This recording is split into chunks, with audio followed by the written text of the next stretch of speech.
안녕하세요 여러분들, 역사충입니다. 지난 영상에선 한번 진주만 공습을 배워봤습니다. 그러면 오늘은 역사상 최초 한국만 해전인 산호의 해전을 알아보도록 하겠습니다. 일본은 진주만 공습 이후 미국의 전력이 많이 무력화된 틈을 타 동남아 국가들을 점령하기 시작했다. 일본은 이제 일본의 점령지들에서 나오는 자원으로 방어선을 구축하기 시작했다.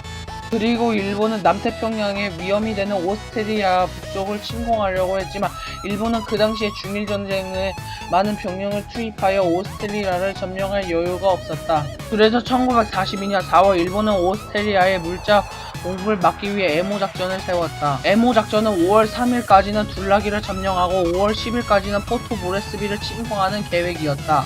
야마모토 이소로쿠는 에모 작전을 성공하기 위해 두 척의 정규항모, 한 척의 경항모, 한 척의 순양함대, 두 척의 구축함대 등 상당한 규모의 함대를 파견하고 이노우에 시게요시를 지휘관으로 임명했다. 하지만 일본의 에모 작전은 미국에게 들키고 만다. 미국은 85%까지 일본의 작전을 눈치채고 있었기 때문이다. 그리고 태평양 기동함대 사령관 니미츠는 4척의 항공모함을 산호에 투입해 일본의 계획을 막으려고 했다. 이렇게 명령을 받은 17기동 함대와 11기동 함대는 산호에로 향했다. 그리고 5월 3일 일본은 툴라기 상륙에 성공했다. 그리고 5월 4일 아침 17기동 함대는 화달카나 남쪽에서 총 60대의 항공기를 출격시켰다. 그리고 그들의 목표 둘라기의 시메 함대를 기습하는 데 성공했다. 이렇게 미국의 기습으로 일본군의 4척의 함정이 침몰하면서 꽤 큰 피해를 입는다.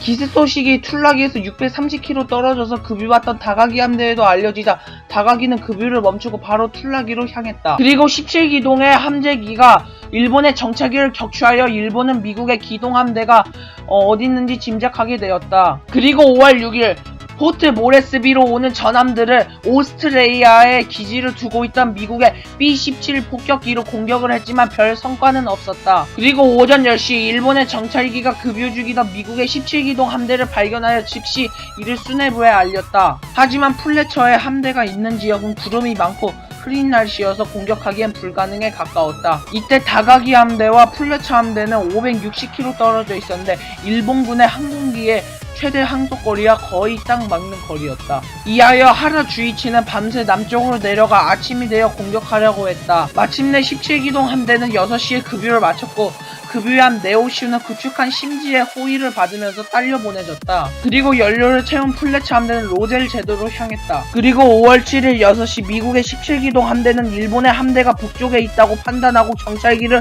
북쪽에 보냈다. 한편 일본의 함대도 미국의 함대가 남쪽에 있다고 판단하고 일본의 정찰기를 남쪽으로 보냈다. 이렇게 서로 간에 오판이 생긴다. 그리고 7시 30분 일본의 정찰기는 항공모함 한 척, 순양함 한 척, 구축함 3척이라고 보고했다.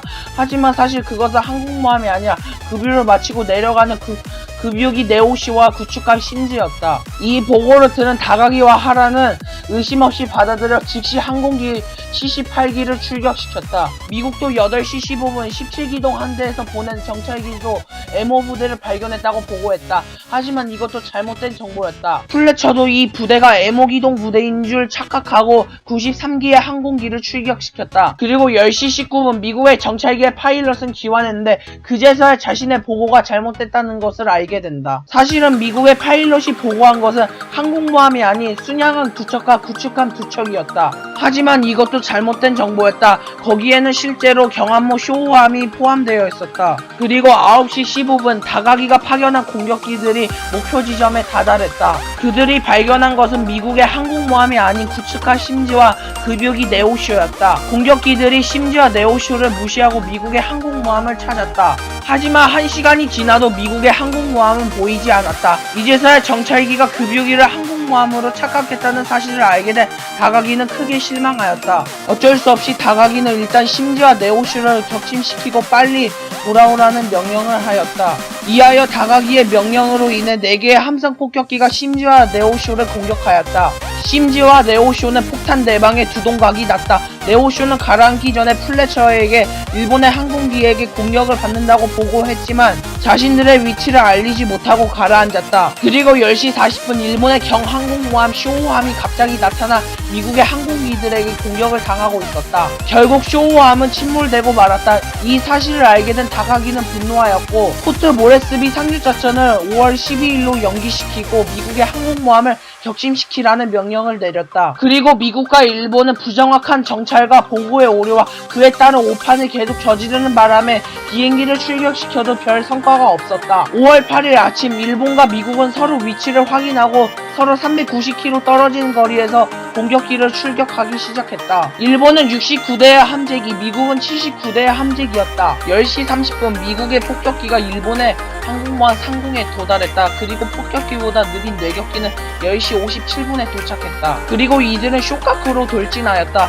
그리고 공격 중 450km의 폭탄이 쇼카쿠에 명중하였고 쇼카쿠의 가판과 경막고가 피해를 입었다. 이제 쇼카쿠는 전투불능 상태가 되자 12시 10분 쇼카쿠는 북동쪽으로 물러났다. 한편 10시 55분 일본의 공격대가 미국의 항공모함 렉싱턴의 레이더에 탐지됐다. 그래서 렉싱턴에서는 9대의 함재기가 출격했다.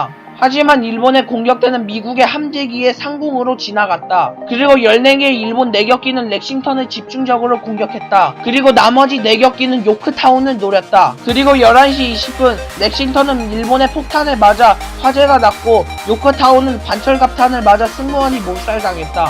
그리고 오후 2시 미국과 일본은 공격을 마치고 각자 자신들의 항공모함으로 귀환했다. 전황을 보자면 미국은 2척의 항공모함이 손상을 입었고 전투기도 손실이 막심했다. 한편 일본도 쇼카쿠 항공모함을 피해를 입으면서 전투불능에 빠졌다. 결국 일본은 에모 공략부대를 솔로몬에서 철수하면서 포트 모레스비 상륙작전을 실패했다. 그리고 에모 작전은 7월 3일로 미뤄지게 된다. 한편 렉싱턴은 피해보수 작업 중 폭발하여 25명의 승무원이 사망하고 결국 오후 5시 승무원이 바다에 뛰어내린 후 어뢰 5발을 발사시켜 렉싱턴 항공모함은 36개의 함재기와 바닷속으로 가라앉았다. 결국 이 전쟁은 전술적으로는 일본이 승리했지만 전략적으로는 미국이 승리했다는 평가를 받았다. 그리고 산호의 해전을 끝으로 미드웨이 해전이 찾아온다. 난 산호의 해전에 대해서 이렇게 생각한다. 산호의 해전은 역사상 최초의 항공모함 해전이기도 하고 일본의 야옥을 저지하는 아주 의미있는 전투라고 생각한다.